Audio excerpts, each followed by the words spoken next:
Assalamualaikum warahmatullahi wabarakatuh. Perkenalkan, nama saya Gali Priyo Sujagat, mahasiswa Teknik Sipil 2017. Pada kesempatan kali ini, saya akan mempresentasikan mengenai desain fondasi. Yang pertama, ada pengertian fondasi. Pada dasarnya, fondasi memiliki pengertian sebagai struktur bagian bawah bangunan yang terletak di bawah permukaan tanah, di mana memiliki fungsi untuk memikul beban yang ada di atasnya. Fondasi perlu diperhitungkan untuk dapat menjamin kestabilan bangunan terhadap beratnya sendiri dan beban-beban di atasnya serta tekanan angin, gempa bumi, dan lain sebagainya. Yang kedua itu ada jenis fondasi. Yang pertama ada fondasi dangkal. Fondasi dangkal berguna apabila bangunan yang berada di atasnya tidak terlalu besar seperti rumah. Kemudian yang kedua, ada fondasi dalam. Fondasi dalam yang pada dasarnya dapat digunakan untuk bangunan umum lainnya yang berada di atas tanah keras. Kemudian yang ketiga, pembebanan. Yang pertama itu ada beban mati.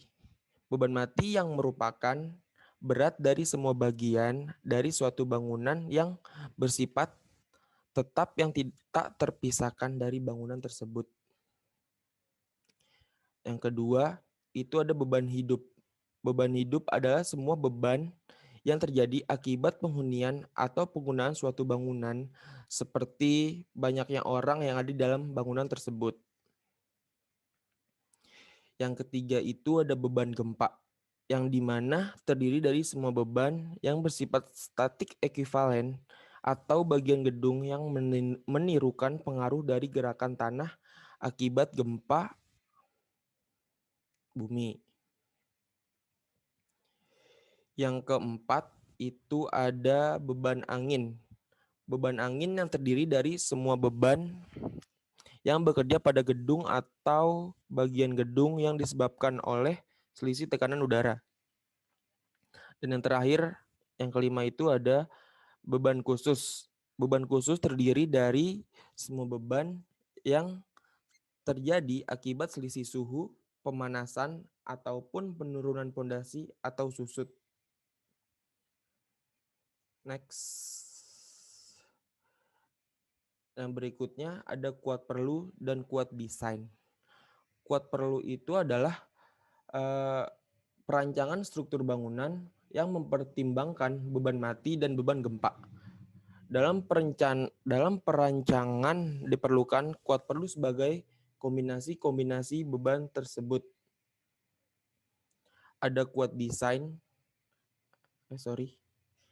Kuat desain adalah kekuatan desain yang disediakan oleh suatu komponen struktur, sambungannya dengan struktur lain, dan penampangnya, sehubungan dengan lentur, beban normal, geser, dan torsi.